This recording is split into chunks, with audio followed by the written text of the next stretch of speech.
مدام بلغ العلا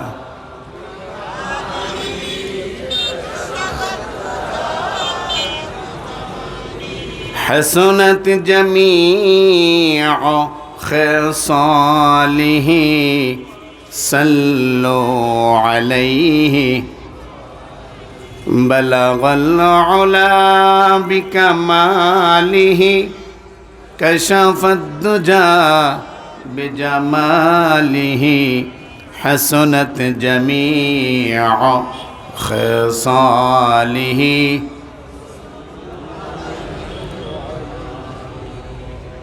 नहीं है जहां में नहीं है जहां में मिसाल मुस्तफ़ा जमाल इलाही है कमाल मुजतबा बलगल उला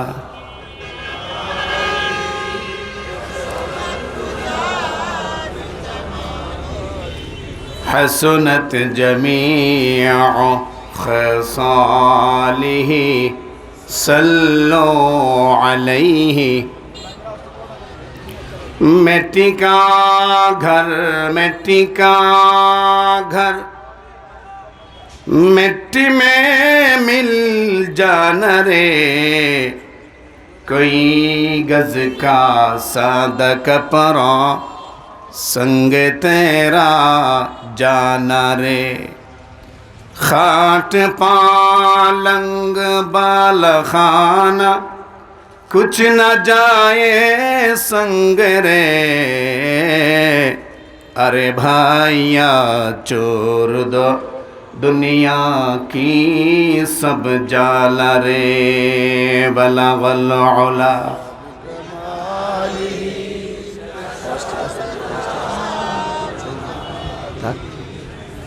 हसनत जमीअ खसालिही सल्लो अलैहि ला इलाहा इल्लल्लाह ला इलाहा इल्लल्लाह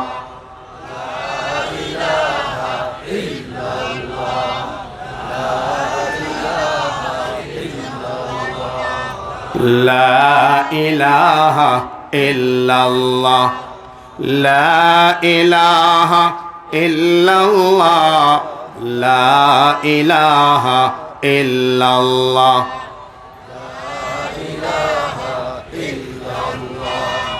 सुब्हानल्लाह अल्हम्दुलिल्लाह ला इलाहा इल्लल्लाह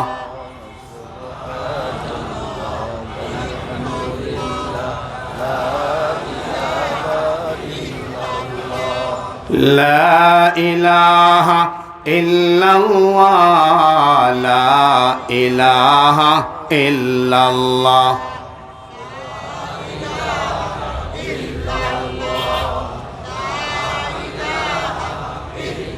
ला इलाहा इल्लल्लाह मुहम्मदुर रसूलुल्लाह सल्लल्लाहु अलैहि वसल्लम। ঢাকার ঐতিহ্যবাহী থানা ডেমরা থানা ইমাম ঐক্য পরিষদ কর্তৃক আয়োজিত 3 দিন ব্যাপী ঐতিহাসিক তাফসিরুল কোরআন মাহফিলের আজ প্রথম রজনী। মঞ্চে উপবিষ্ট মুহতারাম সভাপতি, দিগর মুআজ্জাজ উলামায়ে কেরাম, মুরব্বিয়ানে আযাম, সামনে সমবেত বেরাদরানে ইসলাম, পর্দার অন্তরালের নেককার মুমিনা খালেসা আবেদা মা ও বোনেরা, মহান রব্বুল আলামিনের দরবারে অগণিত অসংখ্য শুকর আদায় করছি যে আল্লাহ তাআলা মেহেরবানি করে বৈশ্বিক এই ক্রান্তি লগ্নে পবিত্র কোরআন আর সুন্নাহর আলোকে আমাদের জীবনকে গড়বার উদ্দেশ্যে আজকের এই মুবারক মাহফিল, যেই মাহফিলকে রাসূলুল্লাহ সাল্লাল্লাহু আলাইহি ওয়াসাল্লাম জান্নাতের বাগান বলে আখ্যায়িত করেছেন, ওই জান্নাতের বাগানে আমরা এসে উপস্থিত হতে পেরেছি। এজন্যে প্রাণবন্ত হয়ে সর্বোচ্চ মহাব্বত প্রদর্শন করে সচেতন মুসলিম হিসাবে আল্লাহ পাকের শুকর আদায় করে সবাই বলি আলহামদুলিল্লাহ। আজকে প্রথম রজনী, এজন্যে অনেকের কানে আওয়াজ পৌঁছতে স্বাভাবিকভাবে একটু লেট হবে, এটাই সাধারণ কথা। কিন্তু যারা আল্লাহ পাগল মুমিন বান্দা, নবী পাক সাল্লাল্লাহু আলাইহি ওয়াসাল্লামের খাঁটি আশিক, তারা সামান্যতম গন্ধ যদি পায় যে অমুক জায়গায় কোরআন হাদিসের ইলম বিতরণ হচ্ছে, সামান্য একটু গন্ধ পাইলে এদেরকে রশি দিয়া বেঁধেও কেউ আটকাতে পারে না। তার জ্বলন্ত প্রমাণ আজকের এই মাহফিল। আপনারা দোয়া করতে থাকেন, আমার তো বিশ্বাস অল্প সময়ের ভিতরে আল্লাহ পাক তার বান্দাদেরকে পাঠিয়ে দেবেন। এই ময়দান মুমিন মুসলমানে ভরপুর হয়ে যাবে ইনশাআল্লাহ। কারণ মুমিন মুসলমানের দিলের খোরাক হলো কোরআনের আলোচনা। এই কোরআনের আলোচনা কিংবা কোরআনের বিধান কিংবা ইসলামের কথা শোনা এবং বলার জন্যে মুমিন দুনিয়ার অন্যান্য বিষয়ে স্যাক্রিফাইস করলেও এই ব্যাপারে কেউ স্যাক্রিফাইস করতে চায় না, বরং জীবন দিয়ে হলেও ইসলামের কথা বলতে চায়, শুনতে চায়, ঈমানকে অন্তরে লালন করতে চায়। আল্লাহ পাক রব্বুল আলামিন অল্প সময়ের ভিতরে ব্যবস্থা করে দিন তার মুমিন বান্দারা যেন চলে আসে। মুহতারাম হাজিরিন, এই সংগঠন উলামায়ে কেরামের সংগঠন, অরাজনৈতিক একটা সংগঠন। এর প্রধান কর্মসূচির মধ্যে একটি কর্মসূচি বছরে তিন দিন ব্যাপী বিশাল আকারের এই তাফসিরুল কোরআন মাহফিল উপহার দেওয়া, যাতে করে অসংখ্য হাজারো লাখো জনতা এই কোরআনের মাহফিল থেকে তার দিক নির্দেশনা গ্রহণ করতে পারে। এই উদ্দেশ্যেই সংগঠন এই মাহফিলের আয়োজন করেন। কাজটা ভালো করেন না খারাপ? আর একটু সুউচ্চ আওয়াজে শুনতে চাই, কাজটা ভালো না খারাপ? এই ভালো কাজে আপনারা সবাই সার্বিকভাবে সহযোগিতা করতে প্রস্তুত আছেন তো ইনশাল্লাহ? প্রস্তুত আছেন তো ইনশাল্লাহ? আল্লাহ পাক সকলের এই মানসিকতার মধ্যে বরকত দান করুন। মুহতারাম হাজিরিন, আমি আপনাদের খেদমতে পবিত্র কোরআনুল কারীমের সূরাতুল আহজাব থেকে একটি গুরুত্বপূর্ণ আয়াতে কারিমা তেলাওয়াত করেছি। কর্তৃপক্ষ আমাকে একটা বিষয় নির্ধারণ করে দিয়েছেন। বিষয়টি হলো ইসলামের গুরুত্বপূর্ণ একটি ফরজ বিধান, পর্দা। এই পর্দা সম্পর্কে আলোচনার জন্য তারা আমাকে হুকুম করেছেন। তাদের হুকুম অনুযায়ী পবিত্র কোরআনুল কারীমের সূরাতুল আহজাব থেকে আমি একটি আয়াতে কারিমা তেলাওয়াত করেছি। পাশাপাশি নবী পাক সাল্লাল্লাহু আলাইহি ওয়াসাল্লামের একটি মোবারক হাদিস এই সংক্রান্ত বাইহাকি শরীফ থেকে আমি পাঠ করেছি। তেলাওয়াতকৃত আয়াত এবং হাদিসকে সামনে রেখে ইসলামের গুরুত্বপূর্ণ বিধান হিজাব, পর্দা সম্পর্কে আমার নির্ধারিত টাইম পর্যন্ত আপনাদের সামনে আলোচনা করার আশা রাখি আল্লাহ যেন আশা পুরা করে। আর এই বয়ানে বক্তা শ্রোতা সবাইকে আল্লাহ যেন আমল করার তৌফিক দান করে। পর্দা ইসলামের অত্যন্ত গুরুত্বপূর্ণ একটা বিধান। নামাজ যেমন ফরজ, যাকাত যেমন ফরজ, হজ যেমন ফরজ, রোজা যেমন ফরজ, পর্দাও ঠিক একই ক্যাটাগরির ফরজ। বিন্দুমাত্র কোনো কমতি নাই, বরং কোনো কোনো ক্ষেত্রে এই পর্দার বিধানটা নামাজ, রোজা, হজ, যাকাতের চাইতেও আগে পালন করতে নির্দেশ দেওয়া হয়েছে। মুহতারাম হাজিরিন, বিষয়টা অত্যন্ত গুরুত্বপূর্ণ।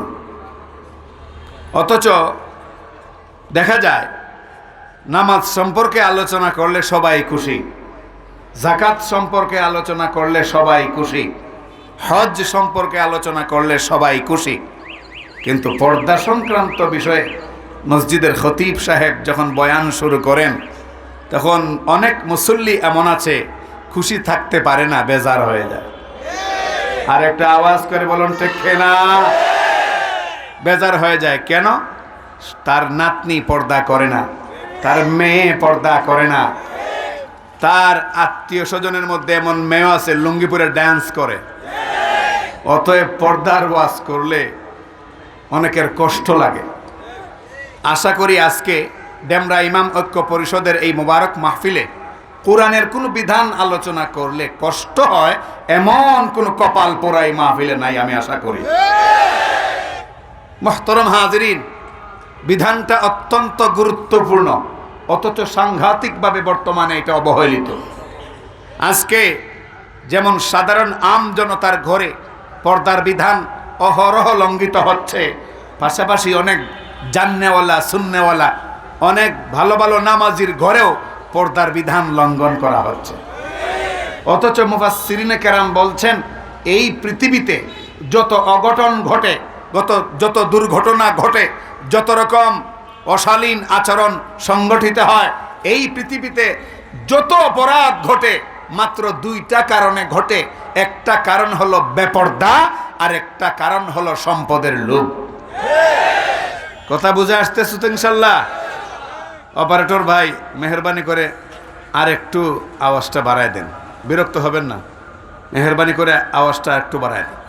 মুহতারাম হাজিরিন, এই দুনিয়ার সমস্ত অপরাধ কয় কারণে হয়? দুই কারণে। একটা হলো বেপর্দার কারণে, আর একটা হলো সম্পদের লোভের কারণে। এর সমর্থনে হাদিসও পাওয়া যায়। নবী পাক সাল্লাল্লাহু আলাইহি ওয়াসাল্লাম বলেছেন, হে দুনিয়ার মুসলমানেরা শোনো, তোমাদের শরীরে হাড্ডিবিহীন দুইটা গোশতের টুকরা আছে, একটি হলো দুই রানের মাঝখানে, আর একটি হলো তোমাদের দুই চোয়ালের মাঝখানে। এই দুটি হাড্ডিবিহীন গোশতকে যদি হেফাজত করতে পারো, অবৈধ পাত্রে যদি ব্যবহার না করো, বরং চিন্তা ভাবনা করে সঠিক স্থানে যদি ব্যবহার করতে পারো, আমি নবী পাক সাল্লাল্লাহু আলাইহি ওয়াসাল্লাম তোমাদের আখিরাতের ব্যাপারে জান্নাতের জিম্মাদার হয়ে যাব। দুই রানের মাঝখানে লজ্জাস্থান, আর দুই চোয়ালের মাঝখানে হলো জিহ্বা।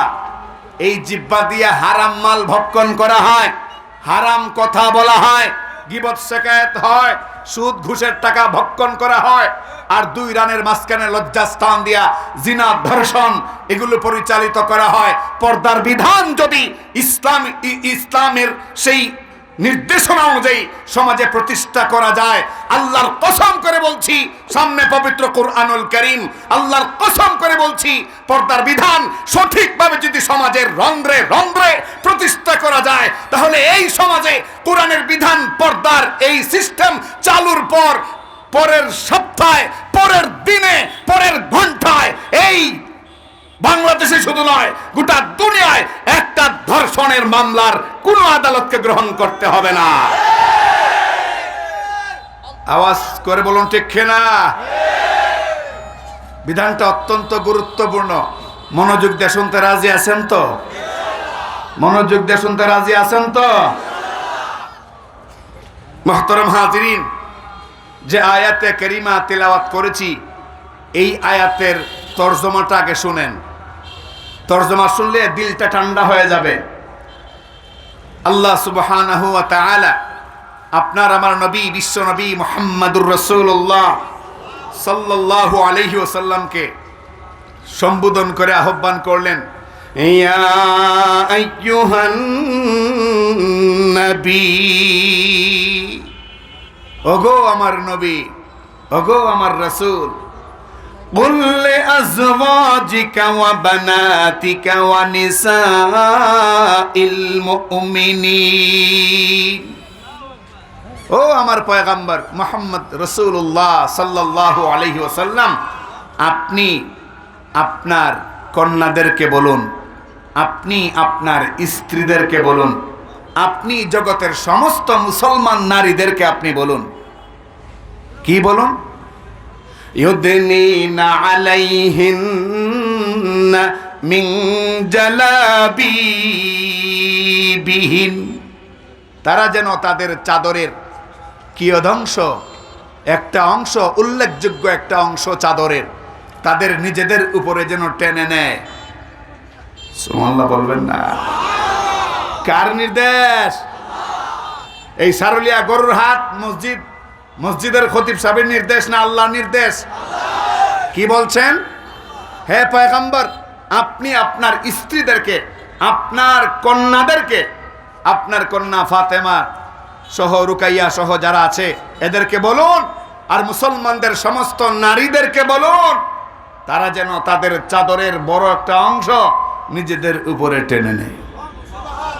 কার নির্দেশ? আরে এই আওয়াজে না জবান বন্ধ রাখেন না আল্লাহর রাস্তায়। কার নির্দেশ? আল্লাহর নির্দেশ।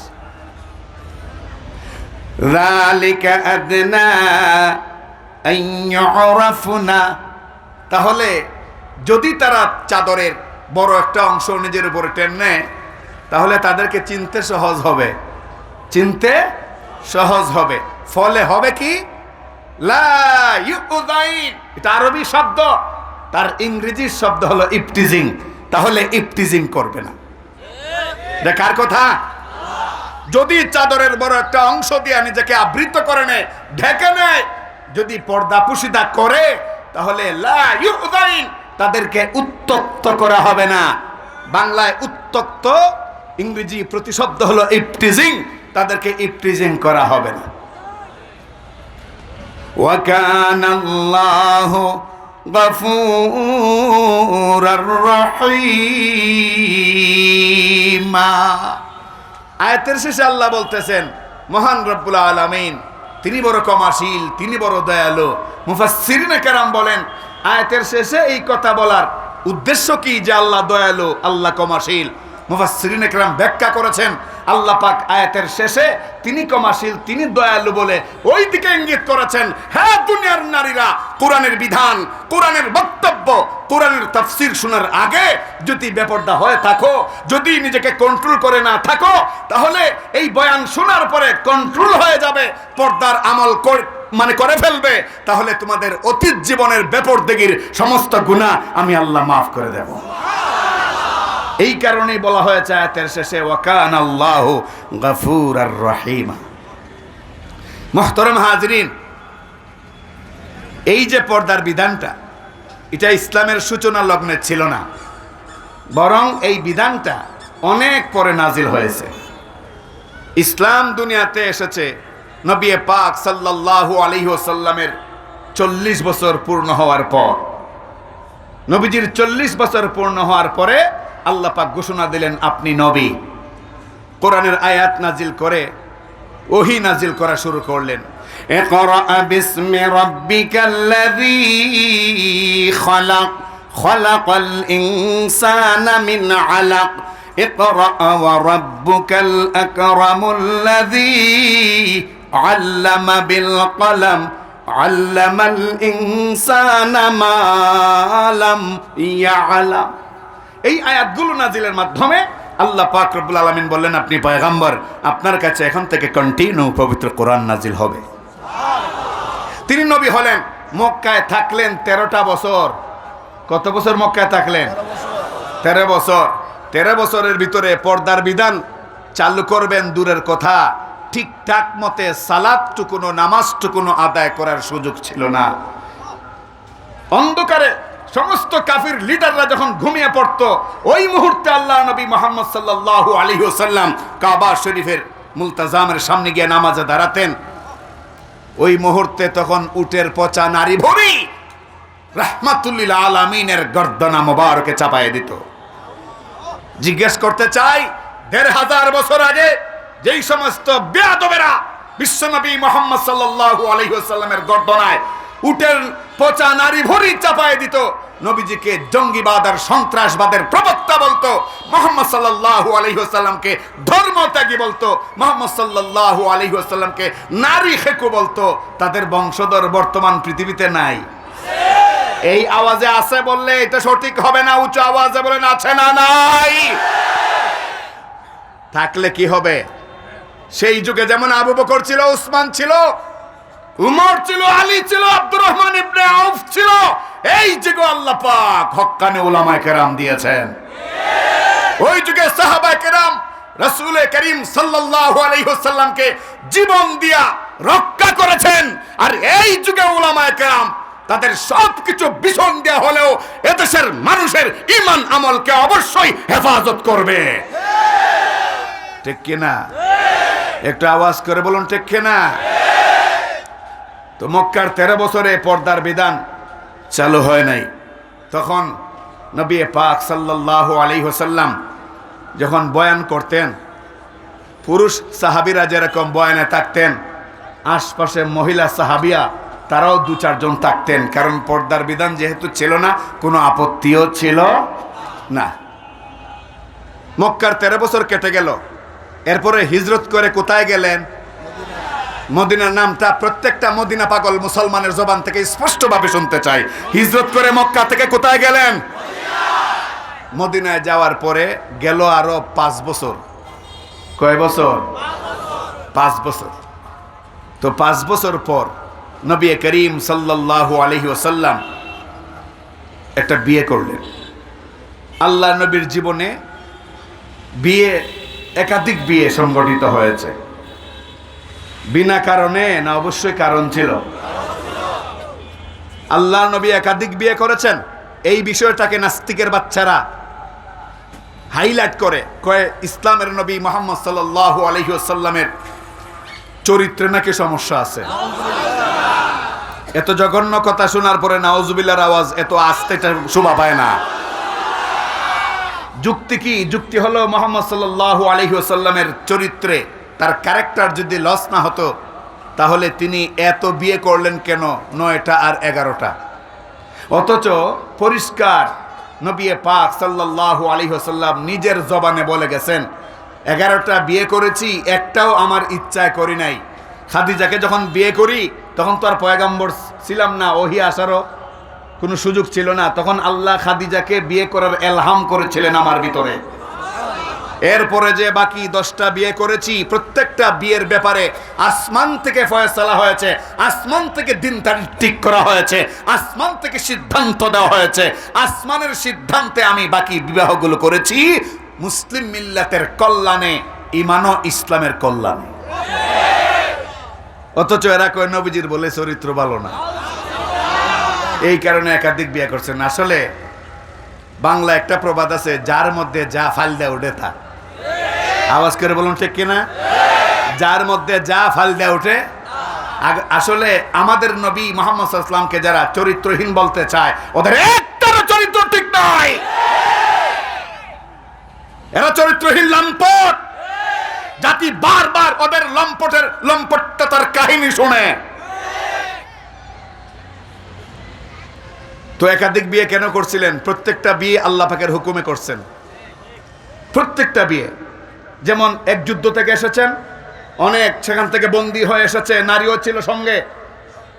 আল্লাহ পাক বললেন, নারী বন্দী করে এনেছে, এখন তার খাওয়াইব কে? আমি হুকুম করেছি, এই নারীটা খুব বুদ্ধিমতী, বিয়ে করলে উম্মতের ফায়দা হবে, বিয়ে করে নাও। আল্লাহর নবী মুহাম্মদ সাল্লাল্লাহু আলাইহি ওয়াসাল্লাম বিয়ে করে নিছে। তো একাধিক বিয়ে করেছেন, এতটুকুন শোনেন এবং এতটুকুন বিশ্বাস রাখেন, বিনা কারণে করেন নাই, কারণেই করেছেন। কার হুকুমে? বাস এতটুকুই। মনে রাখেন। তো পঞ্চম হিজরিতে জিলকদ মাসে নবী পাক সাল্লাল্লাহু আলাইহি ওয়াসাল্লাম একটা বিয়ে করলেন। ওই বিয়ের বধূ ছিলেন হযরতে যায়েনব বিনতে জাহাশ রাদিয়াল্লাহু আনহা, উনাকে বিয়ে করলেন। তো বিয়ের পরে আমাদের সমাজে কোনো অনুষ্ঠান হয় কি হয় না? কি অনুষ্ঠান হয়? শরম করেন না, কইলাম কি হয়? টাইলস বলো হয়। বৌবা বোঝা যায় জীবনে আর বৌবাত খাইছেন না, খালি জামাই বাতি খাইছেন। বৌবাত নামে একটা অনুষ্ঠান হয়নি। এটা মুসলমানদের কোনো শব্দ নয়, এটা ভিন্ন সংস্কৃতির শব্দ। বরং মুসলমানদের শব্দ হলো ওয়ালিমা। মুসলমানদের শব্দ কি? ওয়ালিমা। আজ থেকে কেউ বৌবাত বলবেন না, কি বলবেন? সত্যিকারে যদি রসুলকে ভালোবাসেন তাহলে রসুলের সুন্নতের শব্দটা মুখস্থ করে যান। বিবাহর পরে ছেলের বাড়িতে যে অনুষ্ঠানটা হয় এই অনুষ্ঠানের নাম ওয়ালিমা। এই অনুষ্ঠানের নাম কি? আরো জোরে হইছে না রে? জোরে জোরে হ্যাঁ মুখস্থ করাই দিলাম। পালন করলে করলেন, না করলেন না করলেন, আমার দায়িত্ব শেষ। ওয়ালিমা, নবী পাক সাল্লাল্লাহু আলাইহি ওয়াসাল্লাম ওয়ালিমার আয়োজন করলেন। খাবার খুব বেশি নয়, অল্প মানুষের, দাওয়াতও দিলেন অল্প মানুষ। ওই ওয়ালিমার সময় একটা ঘটনাকে কেন্দ্র করে আল্লাহ পাক তখন সর্বপ্রথম পর্দার আয়াত নাজিল করে।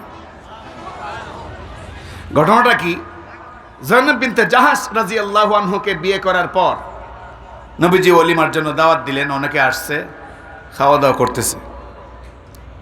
তো খাওয়া দাওয়া করে মোটামুটি সবাই চলে গেছে। দু চারজন লোক এরা এই খাওয়া দাওয়ার পরেও যাচ্ছে না, বরং বৈশা বৈশা বিভিন্ন রকম গল্প গুজব। কিরে তোর ব্যবসার অবস্থা কি? তোর মেয়ে যে বিয়া দিসলে কি অবস্থা? তোর নানা আইছিল নি? তোর দাদা মরছিল নি? মানে এই সমস্ত আজেবাজে কথাবার্তা। এদিকে নবীজির ঘর ছিল ছোট্ট ঘর, আমাদের মতো আলিশান ঘর নয়। এই ছোট্ট ঘরে মানুষগুলো আসতেছে, খাচ্ছে, যাচ্ছে, আবার কিছু সংখ্যক লোক বসে আছে। সঙ্গত কারণেই যায়েনব বিনতে জাহাশ আম্মা জান রাদিয়াল্লাহু আনহু উনি লজ্জায় বেড়ার দিকে মুখ করে, ঘরের দেয়ালের দিকে মুখ করে বসে আছেন। যায় না কেন লোকগুলো? খাওয়া দাওয়া শেষ, যায় না কেন? মনে মনে বিরক্ত হচ্ছেন। এদিকে নবী পাক সাল্লাল্লাহু আলাইহি ওয়াসাল্লাম তিনিও আশা করছেন ওরা যেন খুব তাড়াতাড়ি চলে যায়, কিন্তু ওরা আর যাচ্ছে না। নবী পাক সাল্লাল্লাহু আলাইহি ওয়াসাল্লাম এই দৃশ্য দেখে বাহিরে চলে আসলেন, ওরা যাচ্ছে না কেন? উমর রাদিয়াল্লাহু আনহু ছিলেন বাহিরে দাঁড়ানো। আল্লাহু আকবার! এমন এক শাখসিয়ত, এমন এক ব্যক্তিত্ব হযরত উমর। উমরকে বলা হয় তার মিজাজ আর ওহির মিজাজ সমানে সমান। এমন পুণ্যবান একজন ব্যক্তি উমরে ফারুক রাদিয়াল্লাহু আনহু। উনার মিজাজের চাহিদায় আল্লাহ শরীয়তের কয়েকটা বিধান পর্যন্ত নাজিল করেছে। যখন মক্কায় ছেড়ে মদিনায় গেলেন 16 মাস পর্যন্ত বাইতুল মুকাদ্দাসের দিকেই তখন কিবলা। নামাজ পড়তেছে মুসলমানরা জেরুজালেমের বাইতুল মুকাদ্দাসের দিকে, তখন কিবলা উঠেছিল। কিন্তু মদিনায় যাওয়ার পরে উমরে ফারুক রাদিয়াল্লাহু আনহু বলতেছেন, আল্লাহ আমার মনে চায় কিবলাটা ওই বাইতুল মুকাদ্দাসের দিকে না হইয়া বাইতুল্লাহর দিকে হোক। আমাদের কিবলাটা বাইতুল মুকাদ্দাস না হইয়া বাইতুল্লাহ হোক, মক্কায় হোক, মাকামে ইব্রাহিমের দিকে হোক। ধারণা করছেন সকালবেলা রওয়ায়াতে আসছে, কোন কোন রওয়ায়াতে জোহর, কোন কোন রওয়ায়াতে আসর, নবীজি ইমাম, সাহাবায়ে কেরাম মুক্তাদি নামাজে দাঁড়াইছেন। 2 রাকাত শেষ, বাইতুল মুকাদ্দাসের দিকে মুখ কইরেই 2 রাকাত নামাজ আদায় হইছে, আরো রইছে 2 রাকাত। তখন আল্লাহ পাক নবী পাক সাল্লাল্লাহু আলাইহি ওয়াসাল্লামকে বললেন, বাকি 2 রাকাত বাইতুল্লাহর দিকে মুখ করো। আরো জোরে আওয়াজ করে সুবহানাল্লাহ বলতে ইচ্ছা করে না? এই ব্যক্তির নাম উমর। তখন উমর রাদিয়াল্লাহু আনহু নবীজির ঘরের বাইরে বসা, বললেন, ইয়া রাসূলুল্লাহ, আমার মনে টানে আল্লাহর কাছ থেকে চাইয়া আপনি এই ব্যাপারে চূড়ান্ত একটা বিধান নিয়ে আসেন পর্দার ব্যাপারে। কারণ আপনার দরবারে সৎ অসৎ হরেক রকমের লোক আসে। আমরা তো আর অন্তর্যামী খোদা না, আমরা তো আর বুঝতে পারি না কে সৎ কে অসৎ। পর্দার বিধান যদি নাজিল হয় আম্মা জান যারা আছেন, মাইকের আওয়াজটা আবার খারাপ হয়েছে না, আপনার কথা বলেন। কে অসৎ কে সৎ এটা আমরা বুঝতে পারি না, আপনি আল্লাহর কাছ থেকে বিধান চায় নেন। আর রাগে ফুসতেছেন যে নবীজির কষ্ট হচ্ছে, ওরা যাচ্ছে না কেন, মনে চায় থাপড়ায় বিদায় করে দিই, উমর তো উমরই, ঠিক কিনা? কিন্তু আল্লাহর নবী মুহাম্মদ সাল্লাল্লাহু আলাইহি ওয়াসাল্লামকে বললেন, ইয়া রাসূলুল্লাহ, আমার মন চায় এমন একটি বিধান আল্লাহর কাছ থেকে নিয়ে আসেন যেন আর এই রকম পরিস্থিতির মধ্যে আপনাকে পড়তে না হয়, আমাদেরকেও পড়তে না হয়। নবী পাক সাল্লাল্লাহু আলাইহি ওয়াসাল্লাম বললেন, ওমর একটু থামো, আরশের মালিক যখন যেটা উপযুক্ত তখন সেটাই নাজিল করবেন। আল্লাহ নবী চলে গেলেন অন্যান্য বিবিদের ঘরে। এটা একটু আগে দিত, মাইকটা একটু আগে দিত, আওয়াজ নষ্ট করে নিছে না, মাইকটা আগে, আওয়াজটা নষ্ট করেছে, এতক্ষণ আওয়াজটা ঠিক ছিল, এখন আওয়াজটা নষ্ট করেছে। আল্লাহ নবী চলে গেলেন অন্যান্য বিবিদের ঘরে, ভাবলেন আজকে নতুন বধূ একজন ঘরে আনছি, অন্যান্য বিবিদের কাছ থেকে কুশল বিনিময় করি, না হইলে তারা কইব নতুন পরিবার পাইয়া আমি বুঝি তাদেরকে ভুলে গেছি। নবীজি প্রত্যেকের হুজরা আলাদা আলাদা ঘর বানাই দিছিলেন, প্রত্যেকের হুজরায় নবী পাক সাল্লাল্লাহু আলাইহি ওয়াসাল্লাম কুশল বিনিময় করে। আবার আইসা দেখেন ওই লোকেরা আগের মতোই গল্প গুজব করতেছে। তখন নবীজি কিছুটা বিরক্ত হইয়া উনি গলা ঝাড়া দিলেন, তখন তাদের সম্বিত ফিরে পেল।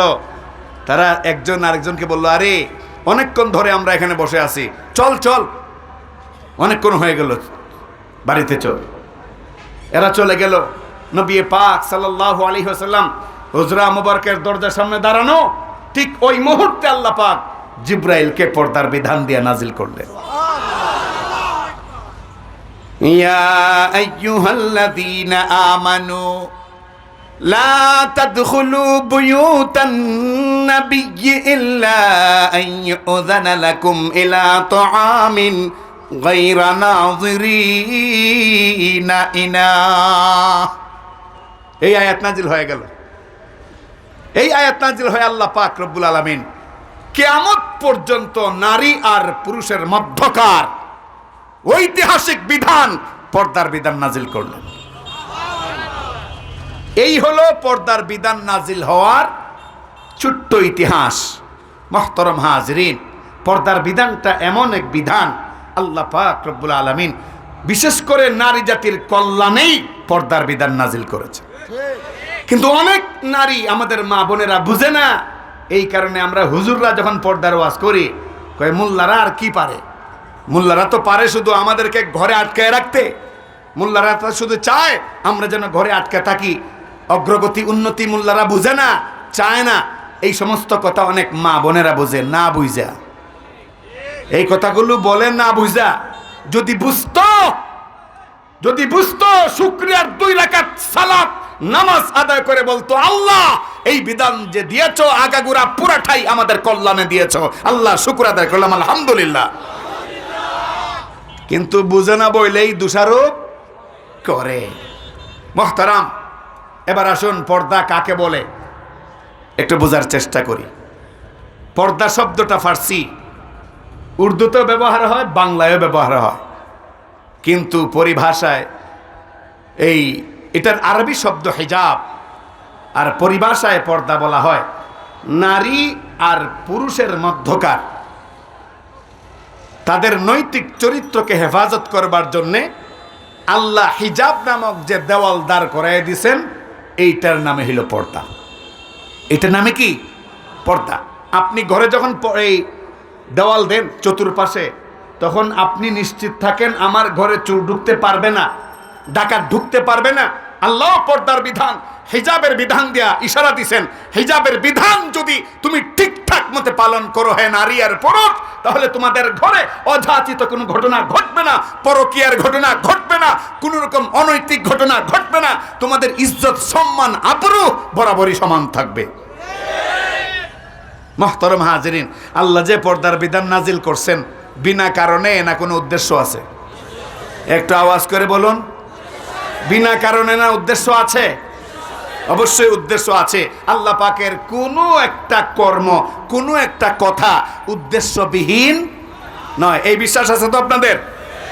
আল্লাহর কাজে অনেকে যুক্তি খুঁজে পায় না, কিন্তু আল্লাহর প্রত্যেকটা কাজে যুক্তি আছে। প্রত্যেকটা কাজেই যুক্তি আছে। এক যুক্তিবাদের ঘটনা পত্রিকায় পড়েছিলাম। সে ছিল নাস্তিক। আল্লাহর সৃষ্টি সম্পর্কে তার অসংখ্য সন্দেহ। একদিন যাচ্ছে কোথাও, হঠাৎ করে প্রচণ্ড গরম পড়ছে, তীব্র রুদ্র। ভাবলো একটু পরে সফর কন্টিনিউ করি, এখন একটু বিশ্রাম নেই। বিশ্রাম নিবে কোথায়? হাওরের মাঝখানে একটা বট গাছের তলায় বসছে। সামনেই বিশাল এরিয়া নিয়ে লাউ ক্ষেত। তো সে একবার বট গাছের দিকে তাকায় আর একবার লাউ ক্ষেতের দিকে তাকায়। সে দেখে এত বড় বট গাছ, 5-7 জনে এরকম বেড়ে আসে না। এই বট গাছের মধ্যে ছোট ছোট গোটা, আর লাউ গাছ কানি আঙ্গুলের মতো লত। অথচ দেখা যায় এক একটা লাউ 5 কেজি, 3 কেজি, 7 কেজি। গত 2 বছর আগে নোয়াখালীতে একটা লাউ বাটখারায় ওজন করে দেখছে প্রায় 67 কেজি। সে চিন্তা করতেছে, আল্লাহ বলে আহকামুল হাকিমিন, আল্লাহ বলে খুব জ্ঞানী, মহাজ্ঞানী, তিনি হাকিম। তাহলে এটা কি করলেন? এত বড় বট গাছ ছোট ছোট গোটা দিলেন, আর সামান্য একটা লতের মধ্যে 5-7 কেজি ওজনের এক একটা লাউ। এটা কোন বুদ্ধির পরিচয়?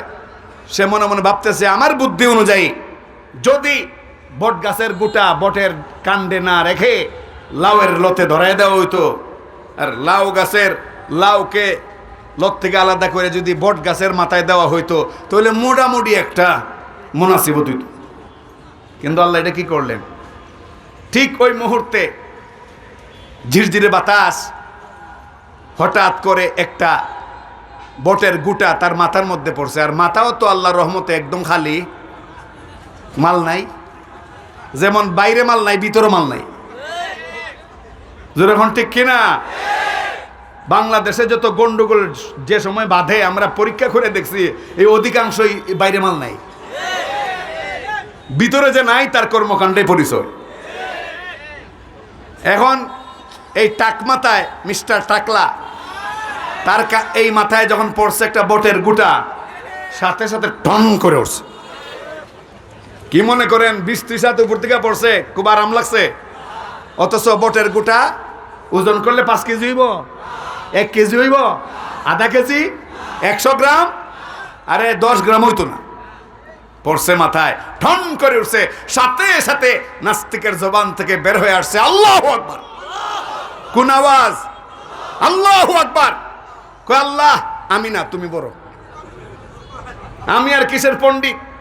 রব্বুল আলামিন আমার বুদ্ধি অনুযায়ী আজকে বট গাছের কাণ্ডে, বট গাছের ডালে বটের গোটা না থেকে যদি লাউ থাকতো, এখন যেভাবে বটের গোটা আমার মাথায় পড়লো, ওই গোটা না পড়া যদি লাউ পড়তো, তাহলে আমার বাপ দাদা 14 গোষ্ঠী বুদ্ধিজীবী হইয়া যাইতো।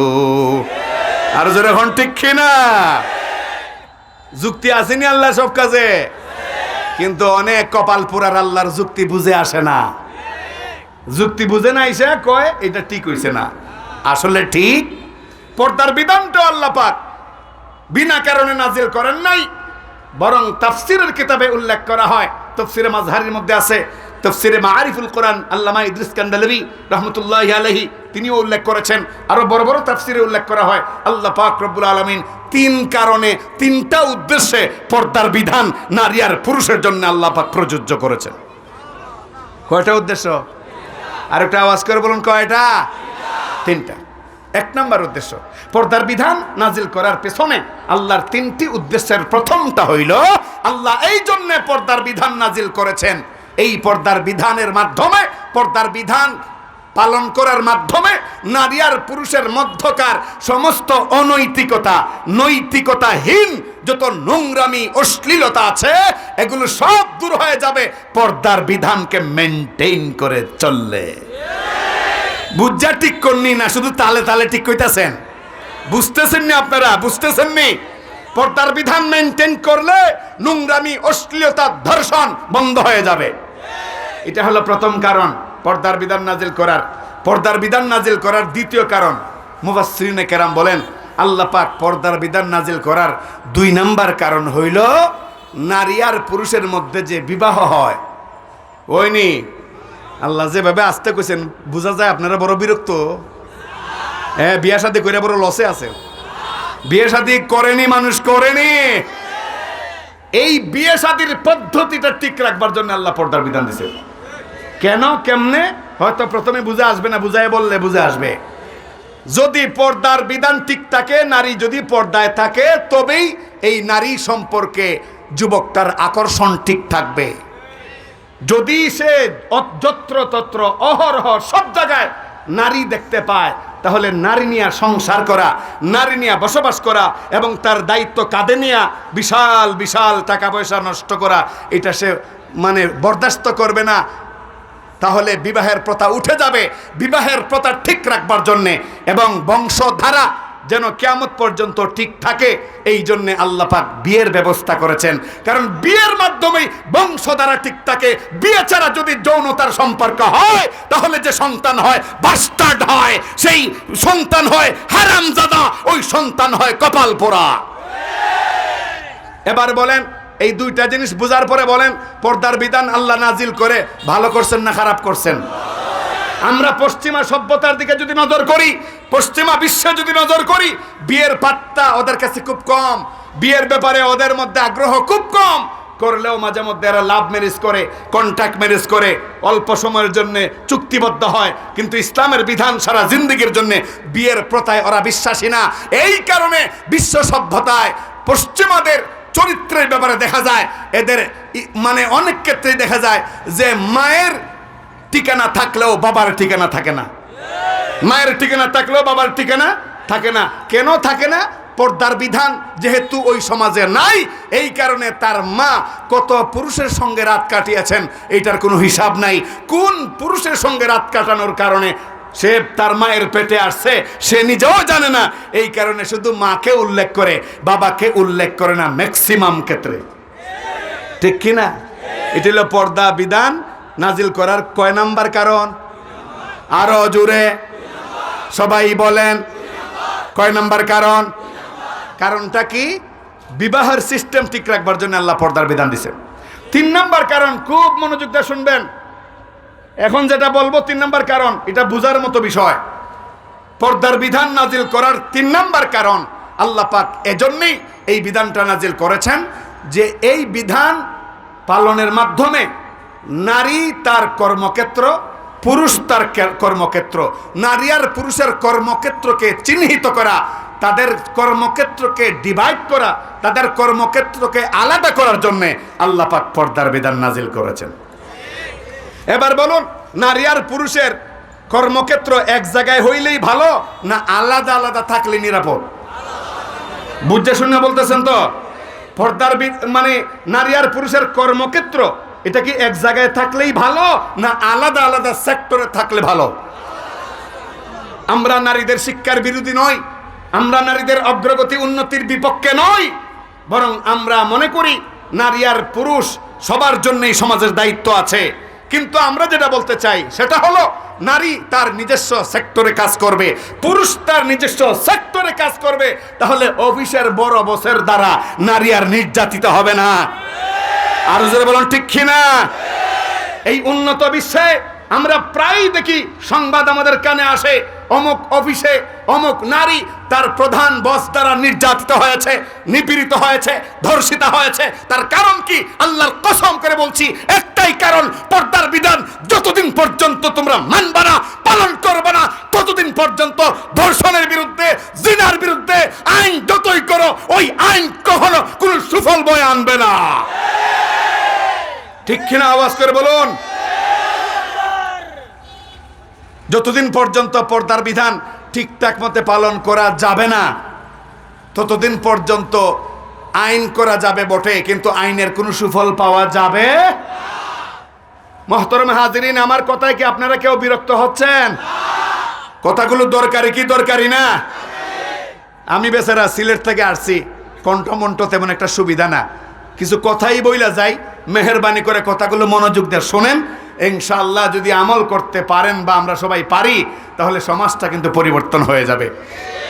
বাসাবাড়িতে আমার মা বোন যারা আছেন, শহরের শিক্ষিতা মা বোনেরা, আপনাদের প্রতি আমার বিনয়ের সাথে আরজ, কান খুলে বাসার বারান্দায় বসে কান খুলে, মনের কান খুলে কোরআনের কথাগুলো শুনুন, হাদিসের কথাগুলো শুনুন, দেখবেন ইনশাআল্লাহ আপনার মধ্যে পরিবর্তন আসবে। আপনার ইজ্জত, সম্মান, আবরু আল্লাহ পাক আরো বাড়ায় দেবে। তো কয় কারণে পর্দার বিধান আল্লাহ নাজিল করেছেন? আরো জোরে কোন কয় কারণে? 3 কারণে। এই যে 3 কারণে, 3টা উদ্দেশ্য বাস্তবায়ন করার জন্য আল্লাহ পাক পর্দার বিধান নাজিল করেছেন। তার 3টার শেষটা, 3টার তৃতীয়টা হইল নারী আর পুরুষের কর্মক্ষেত্রকে আলাদা করবার জন্যে পর্দার বিধান দিচ্ছেন, যাতে পর্দার বিধান মানলে অটোমেটিক নারী আর পুরুষের কর্মক্ষেত্র ভাগ হয়ে যায়। ঠিক না? মুহতারাম হাজিরিন, এই ক্ষেত্রে অনেকের মনে প্রশ্ন জাগবে, হুজুর আমরা কি ব্যাংকে চাকরি করতে পারবো না? মেয়েরা কি কলেজে টিচিং দিতে পারবে না? মেয়েরা কি প্রাইমারি এবং হাই স্কুলে টিচিং দিতে পারবে না? প্রশ্ন করতে পারে। জবাবে মুফাসসিরিনে কেরাম বলেন, অবশ্যই পারবে। নারী সব সেক্টরে দায়িত্ব পালন করতে হবে, কিন্তু ইসলামের বিধান পর্দা আর হিজাব মেনে নারী সব সেক্টরে কাজ করতে পারবে। ইসলামের কোনো বাধা নাই, ইসলামের কোনো বাধা। মুহতারাম হাজিরিন, পর্দার বিধান নাজিল হওয়ার পর মহিলা সাহাবীরা লিখিত চিঠির মাধ্যমে নবী পাক সাল্লাল্লাহু আলাইহি ওয়াসাল্লামের বরাবরে আরজ পেশ করলেন, ইয়া রাসূলুল্লাহ, ওগো আল্লাহর নবী, আপনি তো পর্দার বিধান আল্লাহর কাছ থেকে চেয়ে আনলেন। এই পর্দার বিধান আনার কারণে আমরা তো আর এখন যুদ্ধের ময়দানে যেতে পারতেছি না, আমরা তো জুমার সালাতও আদায় করতে পারি না, জানাজায় শরীক হতে পারি না। এগুলো সব পুরুষের জন্য নির্ধারিত। জানাজার নামাজে অংশগ্রহণ করতে পারি না, আমরা জুমার সালাতে অংশগ্রহণ করতে পারি না, আমরা হাতে তরবারি নিয়ে যুদ্ধের ময়দানে জিহাদ করতে পারি না। ইয়া রাসূলুল্লাহ, এই পর্দার বিধান নাজিল করার কারণে ওগো আল্লাহর নবী, পুরুষরা একচাটিয়া সুযোগ পেয়ে গেল, আর আমরা নারীরা কোনো ক্ষেত্রে আমরা ঠকে গেলাম। আমরা আর যুদ্ধের সেই সওয়াব পাবো না, আমরা আর জুমার সালাতের সওয়াব পাবো না, আমরা জানাজার নামাজের সওয়াব পাবো না। ইয়া রাসূলুল্লাহ, ব্যাখ্যা করে আমাদেরকে বোঝান। মুহতারাম হাজিরিন, তখন রাসূল কারীম সাল্লাল্লাহু আলাইহি ওয়াসাল্লাম বললেন, রে দুনিয়ার নারীরা, ভালো করে শোনো, পর্দার বিধান আমি নিজে দেই নাই, কোন সাহাবীও দেয় নাই, বরং পর্দার বিধান আল্লাহ দিয়েছেন।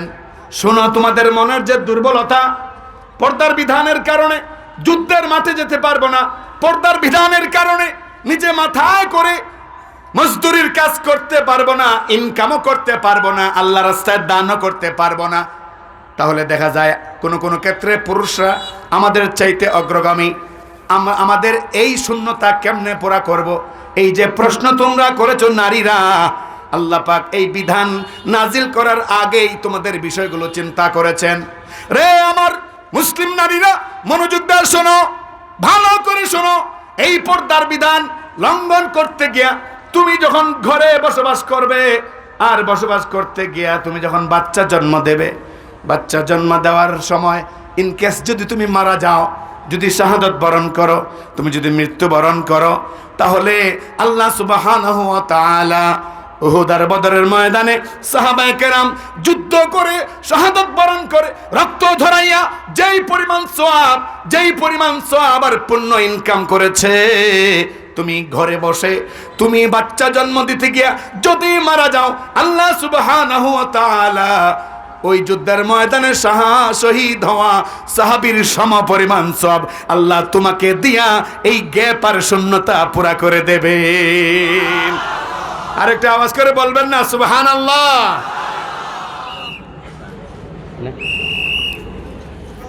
মুহতারাম হাজিরিন, নবী পাক সাল্লাল্লাহু আলাইহি ওয়াসাল্লাম বললেন, ও নারীরা, যুদ্ধের ময়দানে গিয়া যদি কেউ শহীদ না হয়, যুদ্ধ করে বীর বেশে ফিরে আসে, তাকে শরীয়তে বলা হয় গাজী, মুজাহিদ বলা হয়, গাজী বলা হয়। আল্লাহ পাক রব্বুল আলামিন, তোমরা যেহেতু যুদ্ধের মাঠে যাওয়ার পারমিশন নাই, যুদ্ধের মাঠে যেতে পারবে না, এজন্য আল্লাহ পাক রব্বুল আলামিন ওই যুদ্ধের মাঠে যাওয়ার যে সওয়াব, এর থেকে তোমাদেরকে বঞ্চিত করেন নাই। বরং তুমি বাচ্চা জন্ম দিতে গিয়া যে কষ্ট স্বীকার করো, এই কষ্ট স্বীকার করো, যদি মারা না যায় তোমার বাচ্চা, তুমি যদি মারা না যাও, এই যে কষ্ট হয় বাচ্চা জন্ম দিতে গিয়া, একজন মুজাহিদ দ্বীনের রাস্তায় জিহাদ করতে গিয়া যে পরিমাণ শক্তি ব্যয় করে, যতটা আল্লাহর কাছে পুণ্য লাভ করে, তুমি একজন মা ঘরে বসে সন্তান জন্ম দিয়া যে কষ্ট স্বীকার করো, আল্লাহ পাক ওই গাজী, ওই মুজাহিদের সওয়াব বাচ্চা জন্মদানের কষ্টের বিনিময়ে তোমার আমলনামায় আল্লাহ পাক বরাদ্দ দিয়া দেন। মুহতারাম হাজিরিন, নবী পাক সাল্লাল্লাহু আলাইহি ওয়াসাল্লাম বললেন, পুরুষ মসজিদে গিয়া জামাতের সাথে নামাজ আদায় করে, জামাতের সাথে নামাজ আদায় করার সওয়াব আছে না নাই? প্রতি রাকাতে 27 গুণের চাইতো বেশি, কোন কোন রওয়ায়াতে আছে সওয়াব বেশি হয় জামাতে নামাজ আদায় করলে। আল্লাহর রাসূল বললেন, ও নারী, তুমি তো মসজিদে গিয়া জামাতে শরীক হতে পারো না, পর্দার লঙ্ঘন হয়। ঘরে বৈশা নির্ধারিত জায়গায় তুমি যদি ঠিকঠাক মতে সময় মতো সালাত আদায় করো, নামাজ আদায় করো, তাহলে পুরুষ মসজিদে গিয়া 5 বেলা কষ্ট করে যে সওয়াব পায়, জামাতে নামাজ আদায় কইরা তুমি ঘরের কোনায় ঠিকঠাক মতো ওয়াক্ত অনুযায়ী নামাজ আদায় করলে সেম সেম সেম অনুরূপ সওয়াব। আল্লাহু আকবার। হে নারীরা শোনো, পুরুষ খুব কষ্ট করে ইনকাম করে, পুরুষ খুব কষ্ট করে সম্পদ অর্জন করে, এরপরে আল্লাহ রাস্তায় দান করে, যেই পরিমাণ সওয়াব পায়, তুমি বাচ্চা লালন পালন করতে গিয়া এই যে স্তনের দুধ তুমি তাকে দান করো, তাকে পান করাও, প্রতিটা ফুটার বিনিময়ে আল্লাহ লক্ষ লক্ষ টাকা আল্লাহ রাস্তায় দান করার সওয়াব তোমার আমলনামায় লিখে দেয়। বলেন তো আল্লাহ ঠকাইলেন কোন দিকে? একটু আওয়াজ করে বলেন, আল্লাহ ঠকাইলেন কোন দিকে? কিন্তু আমাদের তসলিমারা, এরা আল্লাহ পাকের বন্টন বুঝে নাই। আল্লাহ চাচ্ছিলেন তোমরা রানী, ইসলামে মেয়েদেরকে, নারীদেরকে বলা হয়েছে ঘরের রানী, ইসলামে নারীদেরকে বলা হয়েছে ঘরের রানী, কিন্তু ইসলাম বিদ্বেষীরা রানী থেকে নারীকে চাকরানিতে পরিণত করতে চায়। এই কারণেই বিভিন্ন অজুহাত দেয়, এরা অজুহাত দেয় নারীর অধিকারে নাকি ইসলাম আঘাত করেছে। কেন? কয় পর্দার বিধান দিয়া নারীকে ঘরে আটকে রাখতে চায়, নারীরা যেন পুরুষের দাস হইয়া দাসী হইয়া থাকে। এজন্যে পুরুষ শাসিত সমাজে নারীকে অবহেলা করা হয়, এটা ইসলামের কুশিক্ষা। নাউজুবিল্লাহ জোরে কইবেন না? তসলিমায় যুক্তি দিছিল, একই মায়ের পেট থেকে বের হয়ে আসলো ভাই আর বোন, সে পাইল 3টা ক্ষেত বাবায় রেখে গেছে, 2টা পাইল ভাই, 1টা পাইল বোন। স্পষ্টভাবে নারীকে এখানে ঠকানো হলো, তার অধিকারে হস্তক্ষেপ করা হলো। তসলিমার যুক্তি, আমরা সমানে সমান পাবো, জমিন যদি 3টা থাকে 1.5 করে ভাই বোন পাবো। কিন্তু ইসলাম ভাইকে দিল 2টার মালিক বানাইয়া, বোনকে দিল 1টার মালিক বানাইয়া, নারীকে ইসলাম এখানে ঠকালো। নাউজুবিল্লাহ আওয়াজ করে বলেন। কিন্তু এই বেয়াদব মেডিকেল সায়েন্সে পড়াশোনা করেছে বটে, ব্যাংক কাটটা কেমনে আবার জোড়া লাগাইতে হয় এগুলো শিখছে বটে, কিন্তু আল্লাহ পাক রব্বুল আলামিনের বিধান সম্পর্কে তার কোনো আইডিয়া নাই, কোনো আইডিয়া নাই। সে যেটা বুঝছেই, সে অন্ধের হাতি দেখার মতো। অন্ধরা যে মিলামিশে নিয়ত করছিল হাতি দেখবো, অন্ধ অথচ খাহেস জাগছে কি দেখবো? হাতি দেখবো। এই খাহেস যখন জাগছে হাতি তো দেখতেই হয়। তো একজনকে অনুরোধ করলো আমাদেরকে একটা হাতি আইনা দেখাও, তো হাতি নিয়ে আসলো একজন। এখন এক অন্ধ ধরলো লেজের মধ্যে ধরার পরে মানুষকে জিজ্ঞেস করলো এটা কি? এইটাই তো হাতি, হাতির গায়ে তো হাত দিছ। সে লেজের মধ্যে ধইরা মনে করতেছে মনে হয় হাতিটা ওই লেজের মতোই, লেজটা যেরকম আন্দাজ করতে মনে হয় এরকম হাতিটা। আরেক অন্ধ সে ধরলো হাতির ঠেঙে ধরে মনে করছে এটাই পরিপূর্ণ হাতি। জিজ্ঞেস করলো একজন, হাতি দেখতে কেমন দেখলা? কই দেখছি বড় একটা পিলারের মতো। কিসের মতো? পিলারের মতো। আরেক অন্ধ পিঠের মধ্যে হাত দিছে। পরে একজন জিজ্ঞেস করলো, হাতি দেখছো? কই হাতি দেখছি। কই কিরকম? কয় একেবারে কার্পেটের মতো। বলেন তো এরা কি আসলে পরিপূর্ণ কোনো হাতি দেখছে? না, হাতির একটা একটা অঙ্গ দেখেই পুরো হাতি ধারণা করছে। এই অন্ধরা কিয়ামত পর্যন্ত যেইভাবে পরিপূর্ণ হাতির কোনো বিবরণ দিতে পারবে না, ইসলাম সম্পর্কে যাদের পরিপূর্ণ জ্ঞান নাই, ইসলামের বন্টন নীতি, ইসলামের অর্থনীতি, ইসলামের সমাজনীতি, ইসলামের ধর্মনীতি সম্পর্কে ওরা কিচ্ছু বলতে পারবে না। যদি বলতে পারে, হক্কানি উলামায়ে কেরামরাই বলতে পারবে। ঠিক কিনা?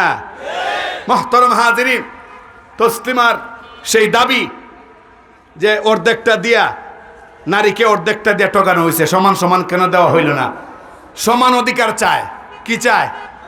সমান অধিকার। অথচ মুফাসসিরিনে কেরাম বলেন নারীকে অর্ধেক দিয়া, মানে অর্ধেক দিয়া ইসলাম বরং নারীর উপর আর দয়া করছে। আর পুরুষকে ডাবল দেওয়ার পরেও পুরুষের শান্তি নাই। কেমনে? খুব মনোযোগ দিয়ে শুনবেন। বাসাবাড়ির মা বোনরা আবারও অনুরোধ করি, মনোযোগ দিয়ে ইসলামের বিধানটা মনোযোগ সহকারে ইনসাফের সাথে শুনবেন। 3টা জমিন বা 3টা বিল্ডিং, এক বাবার 2 সন্তান, ছেলে আর মেয়ে। বাবা মারা গেল, এখন 2টা বাড়ি পাবে ভাই, আর একটা বাড়ি কে পাবে? বোন। দেখেন ইসলামের বিধানটা। ভাই পাইল 2টা বাড়ি। ভাইয়ের ব্যাপারে ইসলামের বক্তব্য হইল, তুমি যেদিন বালেগ হইবা, বালেগ হওয়ার দিন থেকে মরণ পর্যন্ত তোমার নিজের দায়িত্ব নিজের কাঁধে। এটা ইসলামের নির্দেশ। বালেগ হওয়ার পর থেকে মরণ পর্যন্ত একটা পুরুষের দায়িত্ব কার কাঁধে? নিজের দায়িত্ব নিজের কাঁধে। পড়াশোনা, বিয়ে শাদী, ব্যবসা বাণিজ্য যা করবা এটা তোমার নিজ দায়িত্বে করবা। এগুলোর মধ্যে সাহায্য করা তোমার বাবার উপরে বাধ্যতামূলক নয়।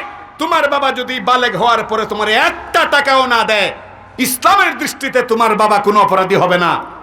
তুমি বালেগ হওয়ার পরে যদি তোমার বাবা তোমাকে একবেলা খাবারও না দেয়, ইসলামের দৃষ্টিতে তোমার বাবা অপরাধী হবে না। কারণ তুমি পুরুষ, তোমার ব্যাপারে ইসলামের বক্তব্য হইল বালেগ হওয়ার পরে মরণ পর্যন্ত তোমার দায়িত্ব তোমার উপরে। কারণ আল্লাহ পাক নারীর চাইতে বুদ্ধি, জ্ঞান, গরিমা সব দিকে তোমাকে উন্নত করে দুনিয়াতে পাঠাইছে। কেন? এই উন্নত বুদ্ধি, উন্নত ইলম আর জ্ঞান দিয়া ঘরের রানী নারীকে তুমি সম্মানে জীবন যাপন করতে সাহায্য করবে। এই কারণে তোমার বুদ্ধি বিদ্যা সব বেশি দেওয়া হয়েছে। অতএব বালেগ হওয়ার পরে মরণ পর্যন্ত তোমার দায়িত্ব তোমার কাঁধে। এখন ইসলামের বক্তব্য অনুযায়ী একটা ছেলে বালেগ হওয়ার পরে তার দায়িত্ব তার কাঁধে আসলো। পাইলো বাড়ি কয়টা? হিসাবটা খুব ঠান্ডা মাথায় বুঝবেন। বাড়ি কয়টা পাইলো? বিল্ডিং কয়টা পাইলো? 2টা।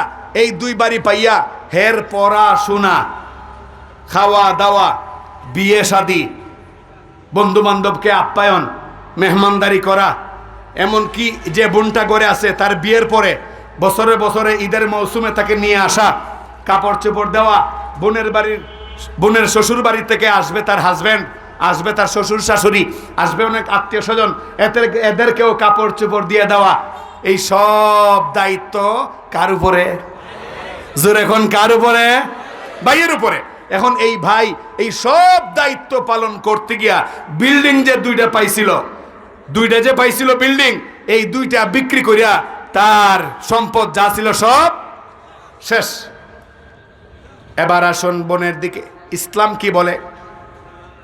ও মা, পর্দার আড়াল থেকে যারা বয়ান শুনছেন, একটু ইনসাফের দৃষ্টিতে কোরআনের বক্তব্যটা একটু শোনেন। কি বলে ইসলাম আপনাদের ব্যাপারে একটু মনোযোগ দিয়ে শোনেন। মুহতারাম হাজিরিন, মেয়েদের ব্যাপারে ইসলামের বক্তব্য, নারীদের ব্যাপারে ইসলামের বক্তব্য। নারী জন্মের পর থেকে বিবাহের আগ পর্যন্ত ইসলাম বলল ওই নারীর দায়িত্ব গ্রহণ করবে ওই নারীর বাবা। কে দায়িত্ব পালন করবে?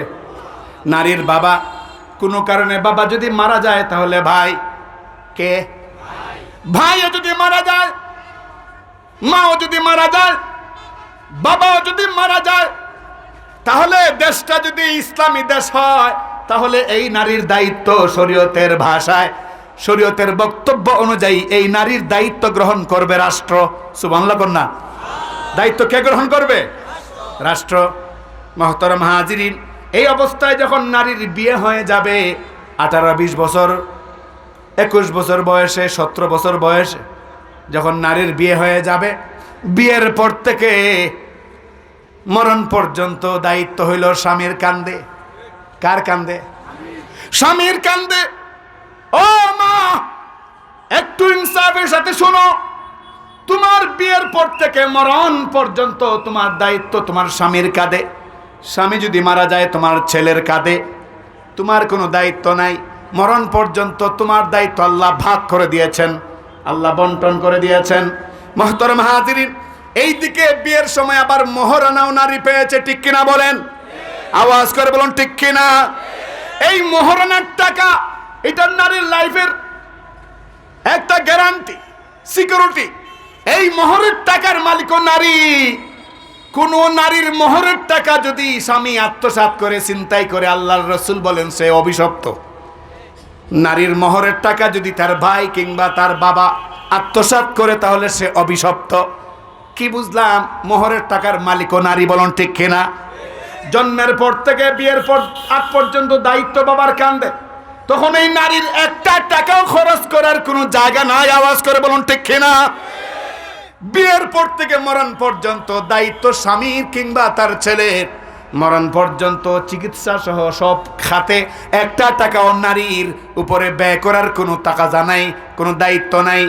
অথচ ইসলাম তাকে একটা বিল্ডিং এর মালিক বানায় দিছে। মরণ পর্যন্ত ওই বিল্ডিংটা সমহিমায় দাঁড়িয়ে আছে, তার থেকে আসা সমস্ত ইনকাম নারীর কাছে জমা হচ্ছে। তার নিজের পকেট থেকে একটা টাকাও খরচের কোনো দায়িত্ব ইসলামের নাই। এবার বুঝে থাকলে বলুন, জমিন, 3টা জমিনের 2টা ভাইকে দিয়া আর একটা বোনকে দিয়া ইসলাম আসলে ঠকাইছে না নারীকে জিতাইছে? একটু আওয়াজ করে বলুন, ঠকাইছে না জিতাইছে? আহা, ইসলামের এত সুন্দর বক্তব্যটা যাদের বুঝে আসে না, এদের ব্যাপারে আমার আফসোস হয় যে এরা কেমনে মানুষ হইল। এত সুন্দর বক্তব্য ইসলামের যাদের কর্ণকুহরে পৌঁছে না, যারা বুঝে না, আমার আফসোস হয় তারা মানুষ হয় কেমনে। আবার ইসলামের বক্তব্য যদি বুঝতে কারো অসুবিধা হয়, বুঝতে হবে মানুষ হতে তারা অনেক দেরি। আওয়াজ করে বলুন ঠিক কিনা? মানুষ হতে তার অনেক। সমান অধিকারের দোহাই দিয়া এমন একটা বিশৃঙ্খলা লাগাই দিছে। অথচ আজ পর্যন্ত কোনো আলেম কি এই কথা বলছেন মঞ্চে? নারী ঘর থেকে বের হতে পারবে না, নারী চাকরি বাকরি করতে পারবে না, নারী কোনো শিক্ষা অর্জন করতে পারবে না, এটা কি কোনো একজন আলেম, কোনো একজন দায়িত্বশীল ব্যক্তি আজ পর্যন্ত বলছেন? না, না শব্দটা এত আস্তে বললে এটা স্বীকৃতি লাভ করবে না। উচ্চ আওয়াজে বলুন, কোন আলেম, কোন খতিব, কোন ইমাম, কোন মাদ্রাসার মুহতামিম, কোন ইসলামী স্কলার্স, কোন ইসলামী ব্যক্তিত্ব আজ পর্যন্ত নারীর ব্যাপারে কি এই কথা বলছেন? নারী ঘর থেকে বের হতে পারবে না, চাকরি বাকরি করতে পারবে না, কোনো দিকে যেতে পারবে না, এই কথা কি একজনও বলছেন? আরো জোরে কোনো একজনও বলছেন? তবে তারা বলেন কি, উলামায়ে কেরাম একটা কথাই বলেন, তুমি চাকরি বাকরি যা আছে সব করো, কোনো আপত্তি নাই, তবে ইসলামের বিধান হিজাব মেনটেন করে করো, তাহলে আর কোনো সমস্যা নাই। ইহকালেও তোমার কল্যাণ, পরকালেও তোমার কল্যাণ। ঠিক কিনা? আওয়াজ করে বলুন ঠিক কিনা? মুহতারাম হাজিরিন, এখন সমান অধিকারের দোহাই দিয়া মাঠে ময়দানে যে স্লোগানগুলো দেওয়া হয় আলেমদের বিরুদ্ধে, ইসলামের বিরুদ্ধে, কোরআনের বিরুদ্ধে, এতে করে আর কারো ঈমান বাকি থাকার কোনো সুযোগ। আল্লাহ পাক নারী আর পুরুষকে এমন ভাবে বানাইছেন, কর্মক্ষেত্র আল্লাহ আলাদা করে দিয়েছেন। নারীর ব্যাপারে বলছেন, তুমি যেহেতু নারী, আমি আদর করে বানাইছি তোমাকে, সর্বোচ্চ সম্মান দিয়া তোমার পেটেই হাফিজ হুজুর পয়দা হয়, তোমার পেটেই শাহজালাল পয়দা হয়, তোমার পেটেই শাহপরান পয়দা হয়, তোমার পেটেই সমস্ত নবী রাসূল গৌস কুতুব পয়দা হয়েছে। অতএব নারী তোমার সম্মান অনেক বেশি, তাই পর্দাই তোমার অলংকার। আর এখন ঠিক কিনা? পর্দাই তোমার অলংকার। আল্লাহ পাক অফিস ভাগ করে দিয়েছেন, অফিস ভাগ করে দিয়েছেন। আল্লাহ পাক রব্বুল আলামিন নারীকে বলছেন, তোমার অফিস খুব সুন্দর পরিবেষ্টনের মধ্যে আছে, আর পুরুষকে বলছেন তোমারে বানাইছি ব্যতিক্রম করে, তোমার গায়ের চামড়া, তোমার সব কিছুর মধ্যে ব্যবধান করে দিয়েছি, তোমার শক্তি, তোমার ধৈর্য সব কিছুর মধ্যে আল্লাহ আমি ব্যবধান করে দিয়েছি। কেন? বাহিরের সমাজটা তুমি পরিচালনা করবে, বাহিরের এলাকাটা তুমি পরিচালনা করবে, আর নারী রানী হয়ে সসম্মানে ঘরে বসবাস করবে। আনুষঙ্গিক কাজের জন্য যদি প্রয়োজন হয় বের হবে, বাবার বাড়িতে যাওয়ার দরকার যাবে, কোনো অসুবিধা নাই। ইসলামী বক্তব্য শুনতে আলাদা ব্যবস্থা থাকলে ওখানে যাবে, কোনো সমস্যা নাই। জনকল্যাণে যদি নারী পরিবেষ্টিত এলাকায় যেতে হয় সেখানে যাবে, কোনো আপত্তি নাই। কিন্তু একটাই বক্তব্য, ইসলামের বিধান পর্দা যেন লঙ্ঘন না হয়, ঠিক না?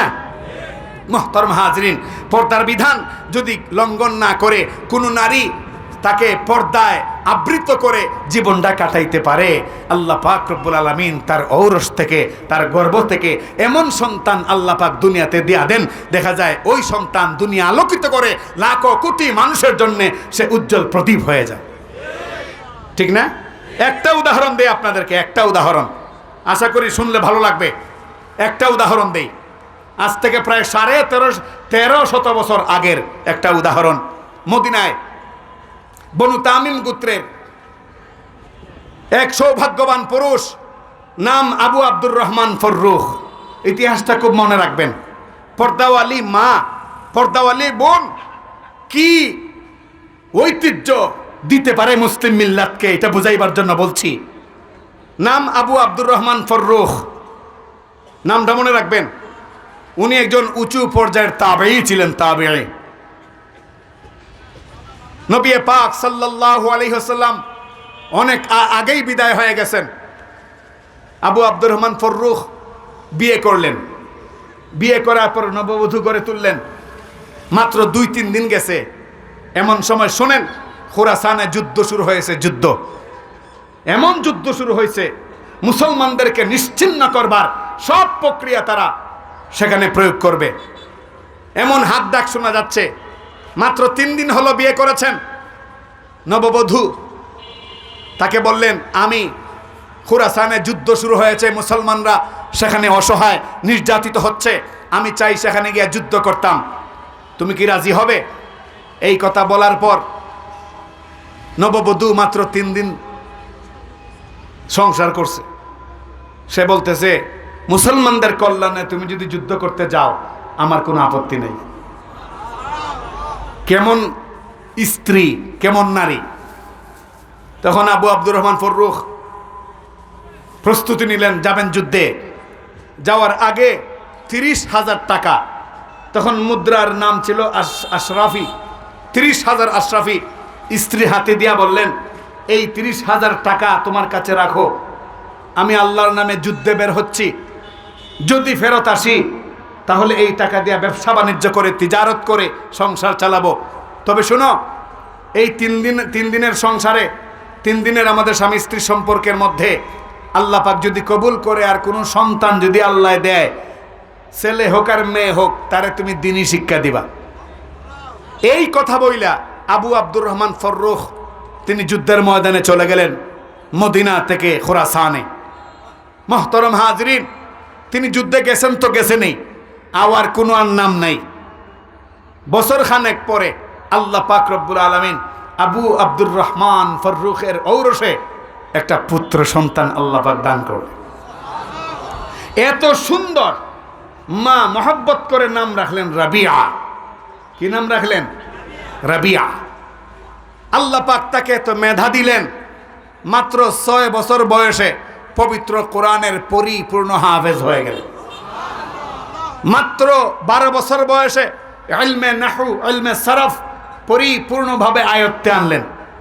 মাত্র 17 বছর বয়সে যত ফুনুনাত আছে, ফিকহ, ইলমে ফিকহ সহ সমস্ত ফুনুনাতের একজন জাইয়িদ আলেম হয়ে গেল।